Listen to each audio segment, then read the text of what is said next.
have a stellar panel for you guys. So we're going to be talking all about how to make your agency shine. And it's something that I talk about a lot. I'm all about how agencies can attract more new business. I'm very, very much focused on that initial part of the new business journey. I've spent a lot of my life actually doing pitches, but now, yeah, I'm all about the attraction phase. So I've got an awesome panel for you guys. And we are, well, and also, I mean, talking about how to make you shine, I really need some tips on how not to shine, because this light thing that I use, which is great because otherwise you wouldn't really be able to see me, and I'm sure takes years off me, does make me look very shiny. So if you could teach me how to not make myself shine, that would also be very handy. Right, so my amazing guests. First up, I have the fantastic Graham Goodkind. So any of you out there who do not know of Frank PR, where the hell have you been? I mean, Graham's just amazing. He's going to have so much to say today. How on earth we're going to get through this in 45 minutes, I do not know. Frank PR have grown incredibly over the years. They've had a really interesting journey. Graham has sold and rebought the agency. They are famed as one of the best PR agencies out there. Hello, Graham. I can't wait to speak to you. And I feel I'm so excited about this panel. We're going to learn so much from you. It's going to be awesome. Well, thank you. Well, thank you. And thanks for that lovely introduction. I actually don't need to learn how to shine anymore off you. It's kind of you sort of put the spotlight so nicely.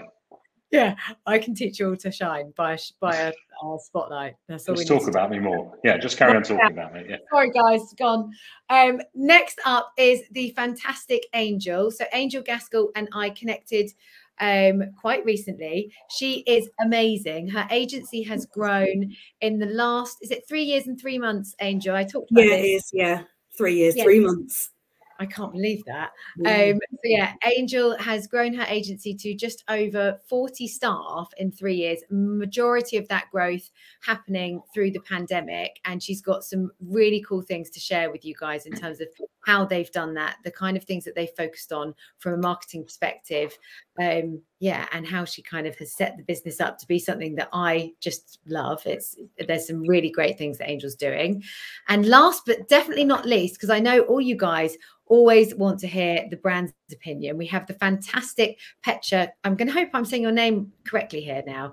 Petra Kareem, who is currently at Skechers as PR manager, but previous to that, in fact, she worked with our marketing manager at Street at Fossil Brands, and she's got about 8 years of experience working brand side. She's been very influential in the early stages of looking for agencies and building the right list of agencies when they're going into a pitch process, certainly when she was at Fossil. So the attraction part is, and I think it's interesting, isn't it? Because I know that we're always focusing often on the C-suite, but you really do need to think about all the different people within the businesses that you're targeting and who you need to be communicating to at the right time, because it will be the manager levels often that are drawing up that pitch list. So I know Petra's got loads to share with us. And also we've been talking about Jamie Redknapp loads because I love him.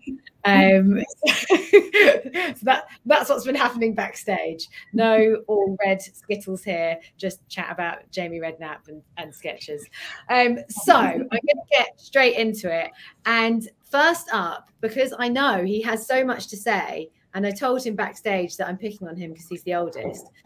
You said it's because I look. You said it's because I look like Jamie Redknapp. Yeah, and both, obviously, both. Take my glasses off now. Yeah. For those that don't know, it might be worth, Graham, just a really quick, 1 minute on Frank PR and what you guys do, the size of the agency, that kind of stuff. And then I would love for you to share some of the key principles that you think has really made Frank PR shine. Sure, thank you. For those of you who don't know, Frank is a consumer PR agency. We're all about coming up with ideas. I think those ideas have translated into us being one of the most award-winningest, if that's the right word, PR agencies of all time. We've been going 21 years. So I set the business up in September 2000, sold the business in 2007, did an earn-out, did another deal, and then at the turn of the year, just coming out of COVID and pandemic, I managed to do an MBO to buy the business back off the people that I sold it to. So kind of have gone through spells of being very involved with it, growing it, sort of taking a bit of a back seat, taking a bit of time out, and then again for this year, really 2021, getting back in the cockpit again and trying to steer the business forward. I think so. That's a bit of a background. I mean, it's kind of on the agency. I think we've always been, as an agency, quite well known, quite prominent. And one of the things that I always wanted to do when I set the business up back in the day was have, and felt was important, and I kind of, you know, how do you make your agency shine, I guess is the question, is I think it's very important to have a very clear and strong proposition. And for Frank, that was always the word talkability. And talkability, weirdly enough, I was just talking about it with someone, was a word that lots of people had bandied about in the industry when I was growing up in it. But it was a word that I loved and I thought perfectly brought to life everything that was good about PR. The sort of ideas that you should be coming up with, the ones that you're talking about, I don't know, down the pub after work, around the water cooler, you know, in the office, dinner party with friends, whatever. Come up with those sorts of ideas. That's what I felt was the job of an agency. How do you become part of those conversations? The beauty of a word like talkability is it was, in fact, ownable. So I put a trademark at the end of it and registered it as a trademark of Frank. And originally was thinking of calling it the agency that. I didn't. We called it Frank because that was the second part of the proposition, which was to try and do PR in a frank, down to earth, honest, no bullshit kind of way, in an industry that was quite famed for all the opposites of those sorts of things. So, you know, my point in terms of making your agency shine is to have a very strong and clear proposition. I always felt from the start Frank had that.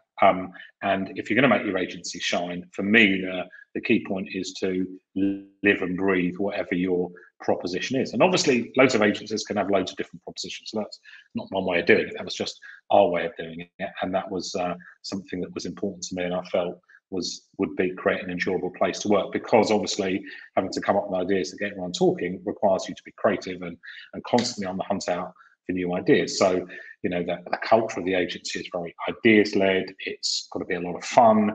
It's got to be very spontaneous.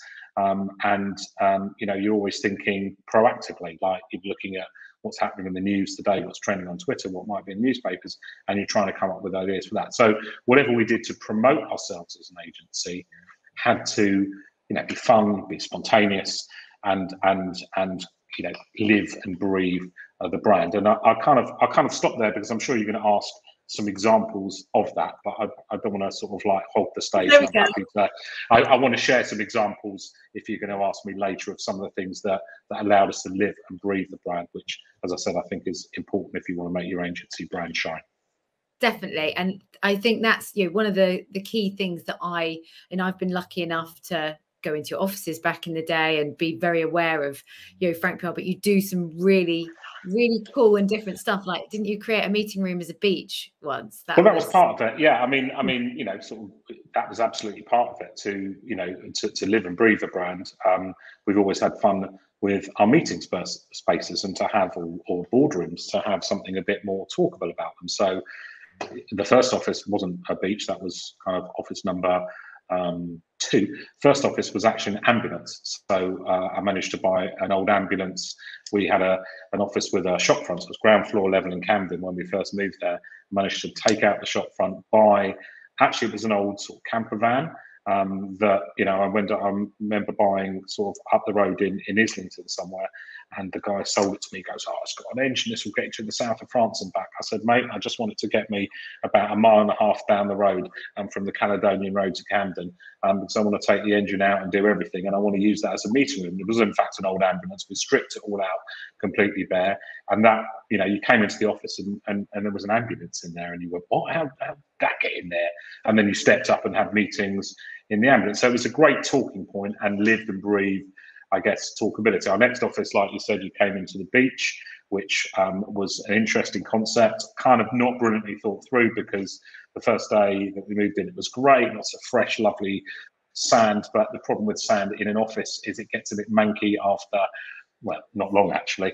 So, you know, you find paper clips in there, old toenails, all that sort of stuff. You've got, And it got, at this time of year, to be honest, winter, it got freezing as well. So putting your feet in the sand wasn't the same as sort of being in the Caribbean and putting your feet in the sand. I didn't really think that one through. We then kind of moved somewhere we had, and for many years, we had a bedroom as our boardroom. So after the beach came a bedroom. So when we moved offices, we had this amazing space, which was just all mattresses and with cushions and stuff like that. So actually you can have meetings lying down, and it all laddered back into creativity. So there was a reason for it. You know, the kind of whole beach was that you are at your most creative when you're there sitting on the beach with the sand between your toes and stuff like that. Or also you're at your most creative when you're lying in bed at night or in the morning, getting in touch with that, you know, that moment between your sort of awake and asleep, where you're, which actually technical terms, your alpha waves, you're getting in touch with your alpha waves resistance. There were always a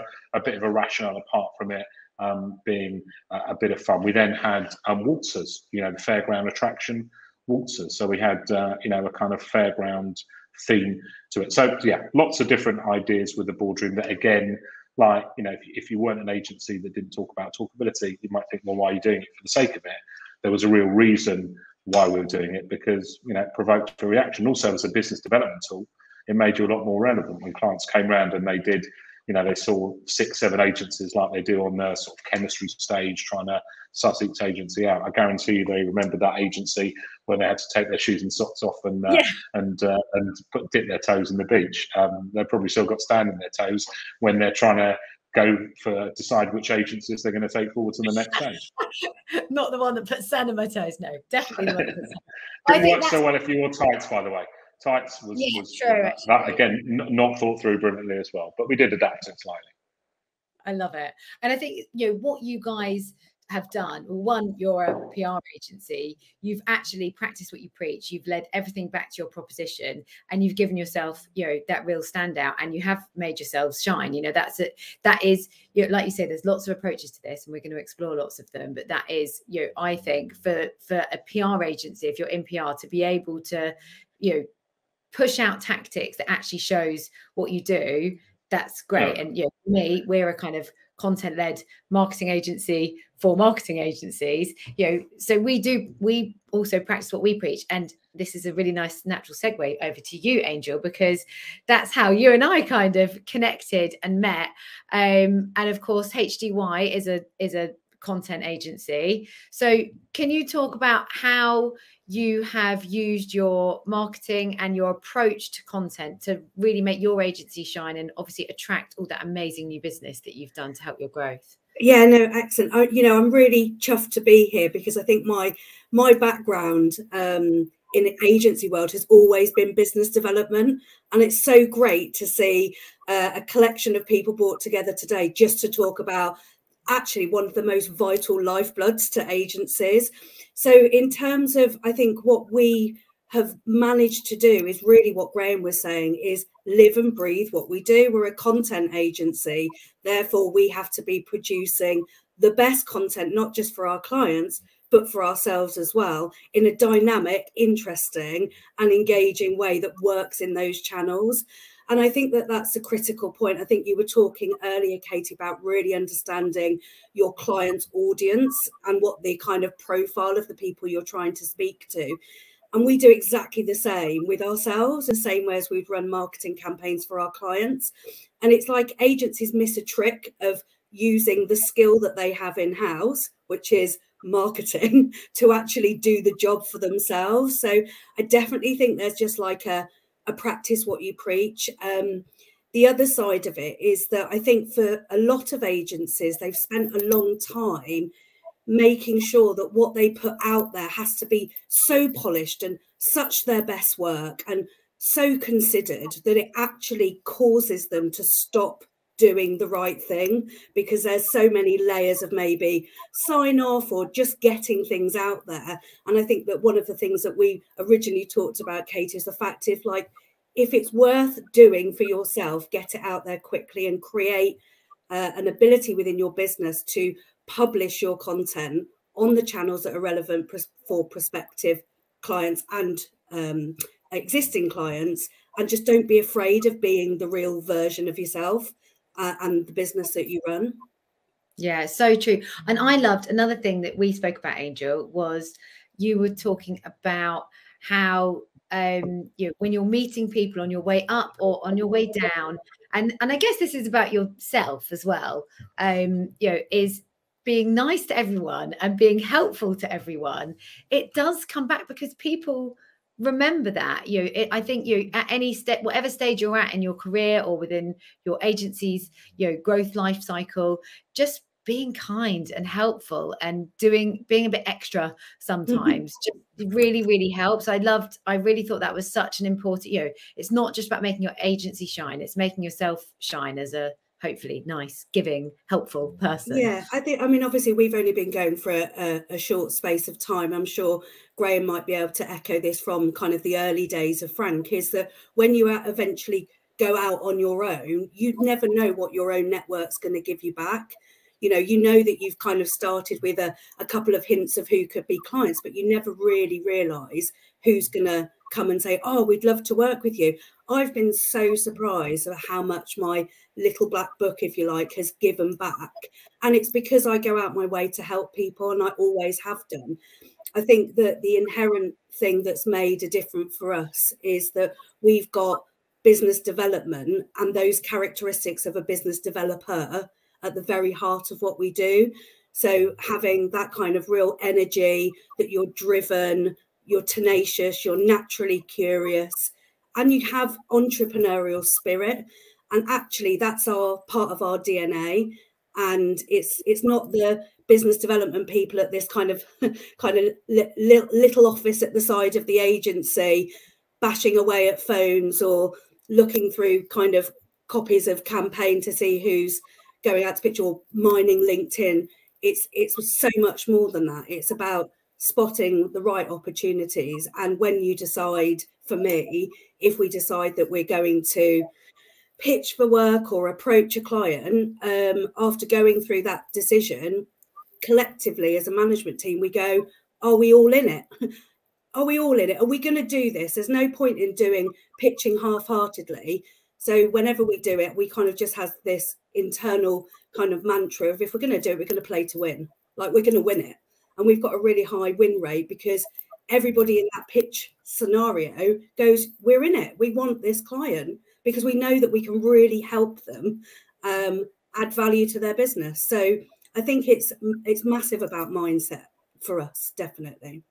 Yeah, mindset is so important, isn't it? It's such a big part of the whole new. I mean, God, it's hard sometimes, guys. I do know that. I've been a new biz director, and it is. You've got to be so motivated. You've got to keep going, and that's actually a really interesting subject to dig into. Maybe not now, but how you motivate the rest of the team. Because I think us, biz devs and people that work in new business, and often entrepreneurs and agency founders, are quite resilient. That doesn't mean the rest of the pitch team are, but anyway, maybe that's a subject for next time. So, Petra, over to you, because everyone always wants to hear from the brands. And I think it's really interesting. I know when we've spoken previously, we've had a few different discussions about the different methodologies and how you find the right agencies. Yeah. But I'd love to hear it again. And if you can explore, I guess, well, there's loads of things, but I guess, first of all, what makes an agency shine for you? Yeah, well, thank you for having me. First of all, it's great to be on here and bring sort of the brand perspective. But it's actually been amazing to hear what Graham and Angel have been saying, because they're most of the notes that I've kind of been writing down kind of in preparation for this, because, yeah, it's all about being authentic, going above and beyond. So from my personal experience in my last role, we kind of had a bit of a restructure. We had been working with the agency for a while. So the, global European teams kind of said, okay, let's see who else is out there. Let's get a bit of a, revamp. So it was kind of my task to shortlist agencies, actually. And as you said before, to note, I was kind of a specialist at that point. I was kind of managing PR because there wasn't anyone else doing that for the UK at that time. We had the agency, but I was, sort of a PR specialist, and I was tasked with that. So that is important to note, because, people that aren't potentially, high up are being tasked with kind of having a look and shortlisting and then submitting to like the, global European team. So that's probably with bigger brands. Maybe with smaller brands, it's a bit different. But yeah, it was a case of Google search, really. I mean, having a look at the websites, browsing those, and just seeing what stands out. And I think that first impression is so important on that. And that's what you see first. You see the website and the kind of tone of voice and look and feel of that. So that gives you kind of an impression. But then, you know, sort of my other ways were just within my own network as well, and kind of checking other brands, you know, who they work with. Sometimes you can Google that as well, get like a press release up and see who they work with, and then see what they're looking for. So potentially competitors, see, you know, who they're working with and what they're doing as well, which can give you some sort of insight into what to look for when you're looking for agencies. But yeah, it's definitely about authenticity and the tone of voice. And after sort of pitching, then, you know, you go back and you shortlist, and then you go into pitching stage. So that was a really interesting experience to be part of. And I think with the pitching, just to touch again back on that, it's just, you know, enthusiasm. It's seeing if the agency are potentially going to be an extension of you and your team. And just, you know, sometimes as well, you get kind of these blue sky. I think it's kind of an important note to bring, because you get these blue sky proposals and things like that. But sometimes you have to just know who you're pitching to well. So I think definitely investing time in who you're actually pitching to, and the team and how they work, how the brand works, is really important, because potentially they might just want, you know, agencies to just execute activity, but then they might want more blue sky proposals. Because I've sort of sat through some pitches where they're too blue sky, and as a bigger brand, you sort of think, oh, we already have strategies in place, you know, we can't really go that blue sky. But to see the dedication, I think that's really important, and to see that they've kind of researched into the brand already and can sort of bring a 360 campaign or pitch to you, I think that's super important. So yeah, that's sort of the main thing in terms of pitching, and I think also bringing potential challenges to the table as well. So that just shows that they're balanced and they're kind of looking at all kind of aspects.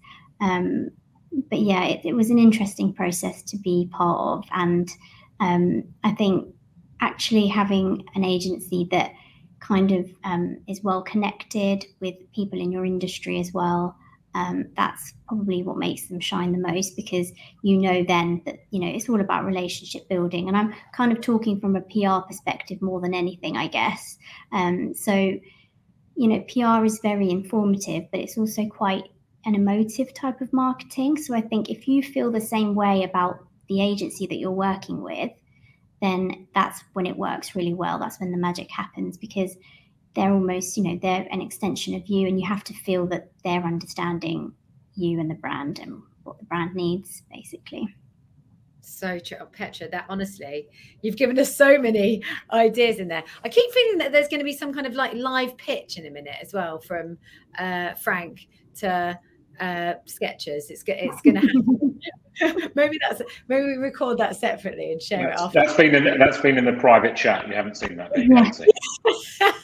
yeah. Do that privately, not in front of everyone. Yeah. Sliding into Petra's DMs. So one of the other things that so obviously we do a lot of social media for our clients. We do a lot of email marketing campaigns. Are there channels that you prefer, Petra, to be contacted on? Now, you know, there's LinkedIn, there's Instagram. I've heard some really interesting stories about agencies, you know, brands finding their agency via Instagram. That seems to be happening more and more and more. In fact, Angel, I think we spoke about that. Probably talking about our conversation.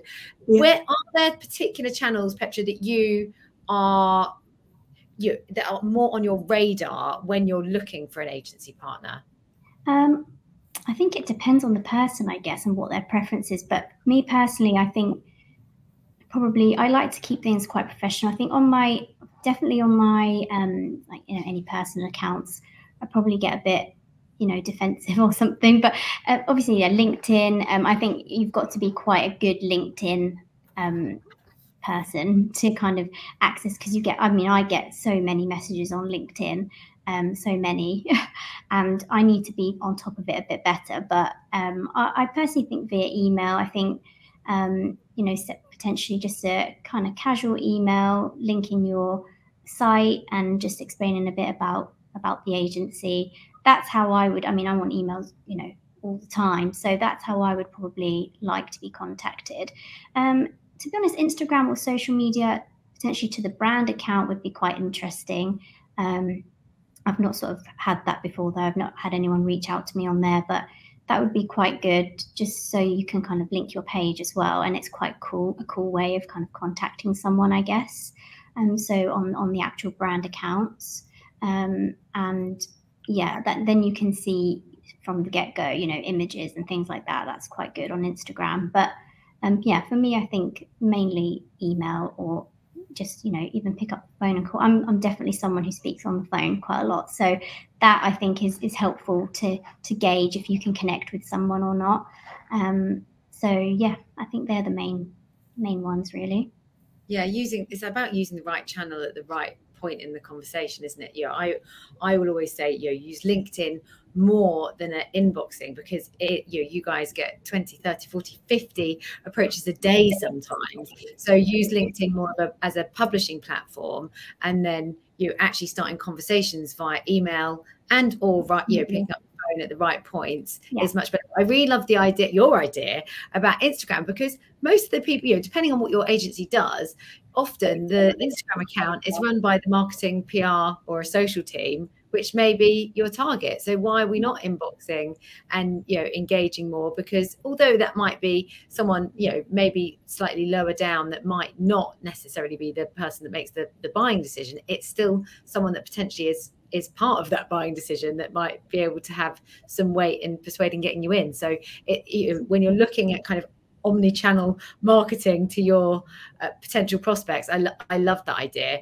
Angel, I know so we've actually spoken quite a bit about culture recently, and I certainly have on the podcast, and the importance of, you know, and I think, Petra, that's, you know, really plays into some of the things that you were talking about there, in terms of you know, how you feel like you're going to be able to work with agencies. You know, it's not just about making the agency shine, it's actually making the people shine, not like me, but not with a shiny face, but making them shine, and seeing the people that you're going to be working with. Because at the end of the day, we are in a service industry, and we're, you know, people selling to people, and we're all going to be working together. So Angel, I know you've done some really great things around this. Can you talk us through how you've used social and what that's meant for your agency in terms of attracting new business? Yeah, sure. I think that for us, it's about really empowering individuals all through the business. So the kind of the profile of the agency isn't just born out of the founders. Yes, it started by us, of course, but actually it's about empowering everybody to come up with really good ideas to promote who we are. So we've got quite a solid inbound strategy. We don't do a lot of prospecting. The belief that we have is by putting out the right messaging about who we are, which is from the inside to the outside world, so all of our people, and showing how we promote within, what values we have as a business, what the passion points are that we have. We had Trevor Beattie in the agency, and he talked about, don't have a side hustle, make your side hustle your work. If you're passionate about something, find a place for it within your business. And actually, for me, it was like, well, we do that. We absolutely make sure that people don't have to feel like that they get their kicks outside of the agency. They can bring it in and have purpose within the business. So we end up doing some crazy things, which are probably in line with, you know, quirky office fit outs. But we have our offices is in Birmingham, in Digbeth, which is the kind of creative quarter of Birmingham. And we've got the main train that comes in from London, basically goes eye line across our office windows, because we're in an old custard factory building. It's amazing. So the train comes and we're like, God, how many people are getting that train coming into the city constantly? And we put a message on the window every Friday. And we don't claim it, we just put it out there to create people talking about us. And then we can start to claim it. Or we do things that are about our values, whether it's about supporting local communities or charities, whatever it may be. But making sure for us that you can see our heart and being really authentic and telling our people story, because ultimately we're in a people business. So when we go out and present ourselves, it's not just the senior people in the pitch, it's the people that did the work. And we're really passionate about showing the individuals behind the work. And if they want to present their work, they're there. It's not the creative director that takes the glory. It's the designer. If they want to present it, absolutely fine. So I think empowerment's really key for us, and that for itself creates noise, and it creates people feeling like we're in it for the right reasons and we're an authentic player. Love that. So true. And I got a little virtual tour of Angel's office the other day, which is quite handy. I thought you were going to say, Angel, I thought you were going to say every time a train goes past, you wave out the window and all the passengers we do that as well. Back to you. Hello. Hello. But it's so true, isn't it? It's that I mean, I guess you're practicing some talkability stuff there, Angel, but you're putting stuff out that's interesting, that's fun, that's conversation making, and that is so important. So something for all of you guys, and I guess this is something that I've done quite a lot of, and in fact, Angel's going to be my date to go and see someone who's done this very well, Stephen Bartlett. I'm a big fan of his podcast, The Diary of a CEO. So we're going to this Diary of a CEO live together in Birmingham. But actually, quite an important subject. So we've done, I guess I've put myself out there quite a bit, and I really want to make sure that I put the face of the rest of Street, because it's not, I don't do everything, as some of the guys were talking about earlier. In fact, I probably need to do a lot less. So I have really, I guess, used my own personal brand to a certain extent to grow us to the place that we're at now. I do a podcast, I host a webinar series, I do things like this, and I have a very strong voice within the marketing agency community. How important has that been for you guys as you've grown your businesses? I mean, Graham, maybe first. Well, we didn't used to have a person doing it for Frank, as it goes. We used to have a dog, which was maybe a bit more interesting. So, when we're kind of living, breathing talkability, probably one of the best things that we ever did in terms of, getting Frank talked about was we had a greyhound called Flying Frank, who used to run a Walthamstow most weeks, as it goes, and built a very handy career as a dog, and had quite a successful career. Had a few behavioural problems along the way, had a few ups and downs, as you do with professional athletes, such as Flying Frank. But and he became a lot of content for us. So every time we worked with a celebrity or anyone famous, we used to get them to send a message to Flying Frank, just holding up a bit of A4 paper or something with their with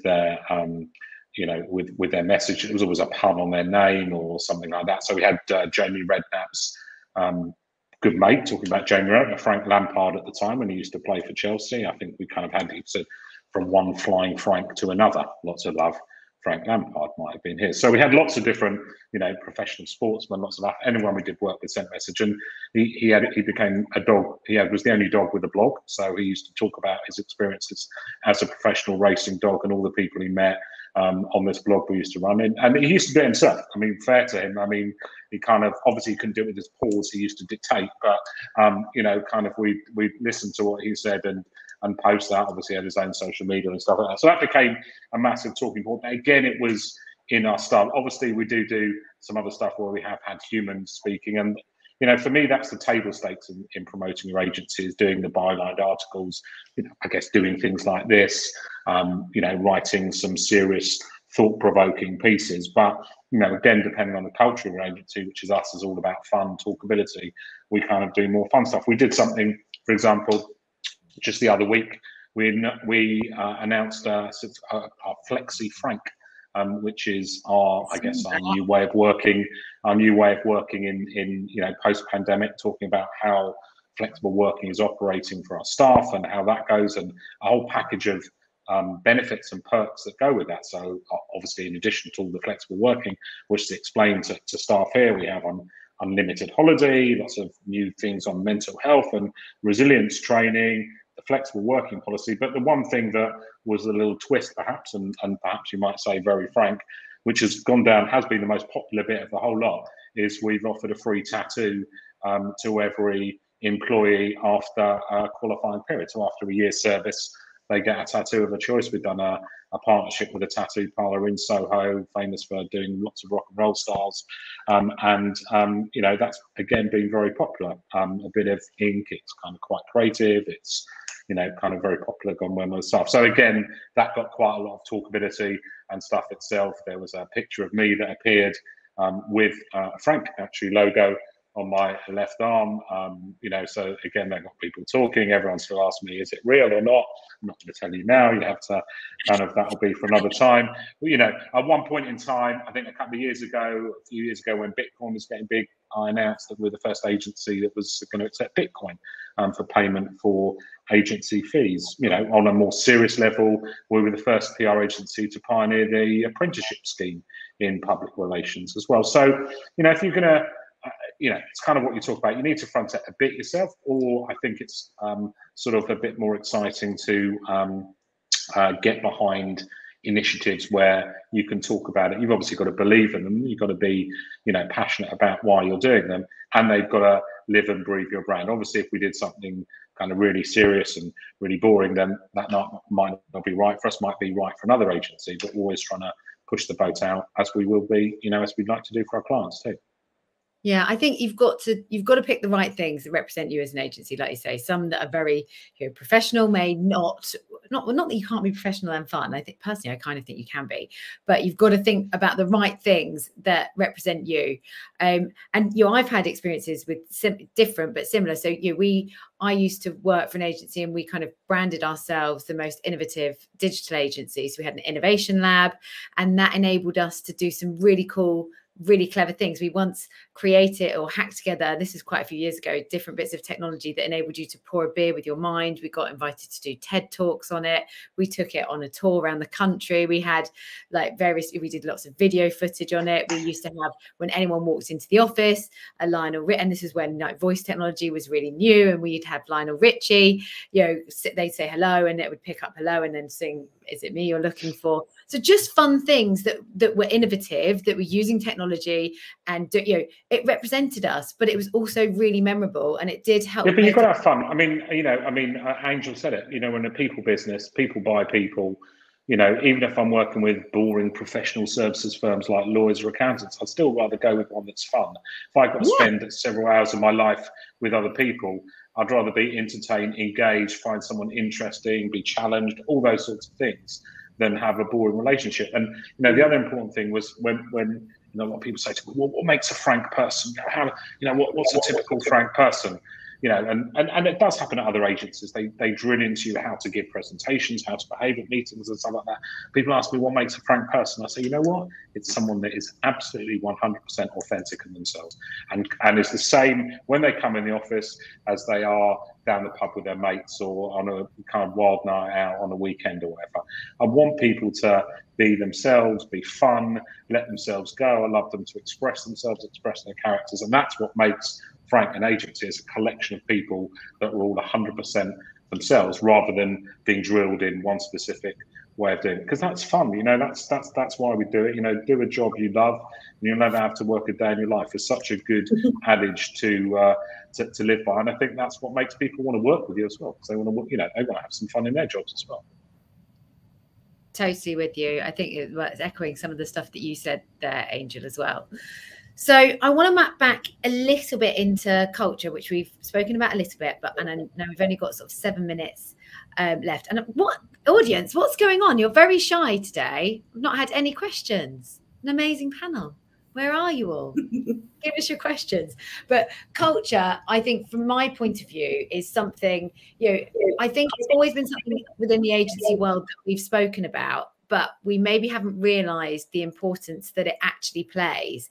You know, it's something we've got one of the, and I think we spoke about this, Petra, you know, agencies have really fun cultures. And in fact, I'm kind of segueing early into the next talk with Making Moves about culture and how, you know, the new world and the office environment, you know, it used to be, you know, brands would love coming to see agencies, us all hanging out on beanbags and having these cool meeting rooms and all that kind of stuff. But how in the virtual world, and I don't want to talk about the pandemic, but how, Petra, have agencies, when they've been pitching to you or, you know, trying to pitch to you, how have they helped you understand their culture and make you, I guess, you know, feel like they'd be a good fit and good people to work with? I think it's quite difficult because obviously with now I'm here at Skechers, you know, and then the pandemic happened. And so I've not really been, you know, I've not had any sort of pitches recently on that. So, but I completely understand it's going to be much more difficult to kind of pitch virtually, I guess, because sort of touching on a couple of other points before, that is the key takeout, I think, just having an agency that is authentic and fun, and you can see, you know, the culture. So I remember going as well to the agencies, and I used to, you know, look forward to it because they'd have sort of cocktail hour at 4 o'clock or something, or and it's just fun. It's just more fun for some reason. But so I think, and a lot of the time, the brands and the people in the brands maybe don't have as much time to do those kind of things or to implement those things. And I think that's when the agency then brings that in. Like, that's why I would probably, you know, want to work with an agency, because they bring that culture to you, and they kind of, I remember, you know, just getting ideas from them as well, and different things that I would also implement in, you know, in the office as well, as ideas from the agency. So definitely, it's good to have them as an extension to your team because they bring the kind of culture and the fun. But also another point would be the research. So I think, I mean, I remember working with an agency who had a person that worked solely on just research, and she was called, I think, Future Research or Trend Researcher or something. And that's another point I think that's important, is not only the culture, but just bringing you sort of trends and like research in advance as well. Because as I said, you know, the brands don't always have enough time to do that. And that's a really key aspect of working together, I think, and, you know, giving the brand those kind of insights ahead of time as well. So I think that's really important to have when working with an agency. Yeah, so true. I feel like today's been all about the fun factor, but, you know, exactly like you say, Petra, insights are so important, and you're not just making yourself shine to the, you know, agency to business or brand.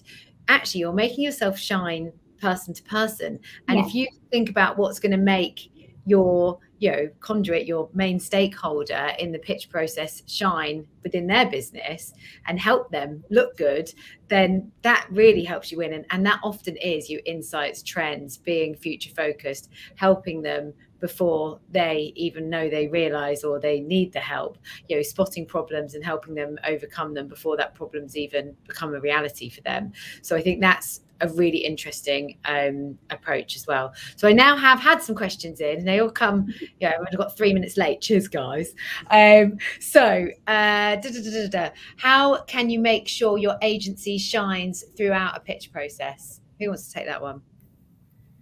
I think we always talk about, I think you said the word extra, Katie, earlier, but what is the extra? So to Petra's point, it has to be buyable. So ultimately what you walk in with has to be buyable. Yes, clients want blue sky thinking, they want some big ideas, but they can't be that big that they can't afford to do them. And even if they go, you know, and ask for more budget, it's not achievable. So ultimately answer the brief that you've been asked to do really, really well, very solidly. Then think about what the extra is. Is the extra the blue sky thinking? Is it about some dynamic pricing that you're doing? Is it about the fact that you can, for us, we can produce content at scale with real understanding of channel implementation? And a lot of agencies find doing that really difficult. So that's kind of our winning bit. We're set up to produce agile content at scale. So again, it's just like, what is that?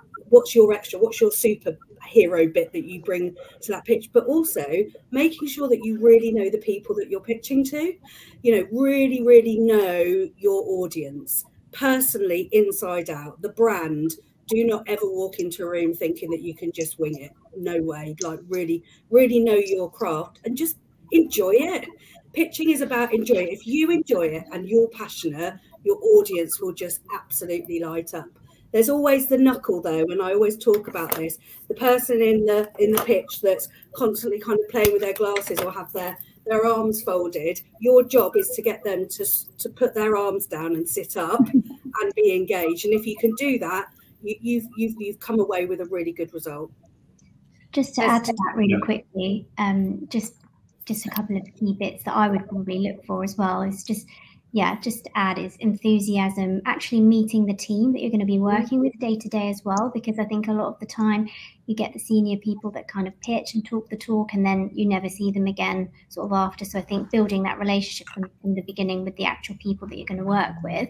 And then, just the pitch itself, just if it's clear and concise and creative, then you know that you're going to be getting that going forward as well. So that's really, really important, I think. Petra, thank you, because you actually answered one of the other questions there that's come in. First of all, thank you, my amazing panel. You guys have been awesome. As always, it always gets lively at the end. If there are questions, I'll make sure maybe we can get them off you guys at the BD100. And if there are, I'll try and answer and spread the love